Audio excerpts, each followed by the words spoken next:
বাড়িতে কেউ আছেন নাকি? বাইরে আসুন। হ্যাঁ ভাই বলেন। হ্যাঁ ভাই, আমি আসছিলাম সরকারের পক্ষ থেকে গরিবদের কিছু অনুদান দিতে। জি ভাই, আপনার নামটা বলেন। হ্যাঁ ভাই, আমার নাম হলো মক্কেজ আলী। ও, মক্কেস আলী। ভাইয়া আমি খুব গরিব ভাইয়া, আমি রাস্তায় বোতল টুকায় টুকায় খাই, আমাদের কি অনুদান দেওয়া যাবে? অবশ্যই, কেন না, আপনার মতো লোকই তো আমরা খুঁজছি। হ্যাঁ ভাই, আপনার নাম? ভাই আমার নাম ক্যারাটি টুকাই। বাসা?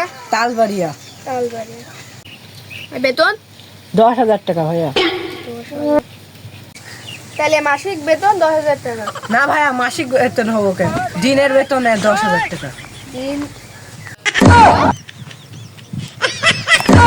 তাড়াতাড়ি তোল, বেলা গেল, হাতে দেয়, বেলা গেল।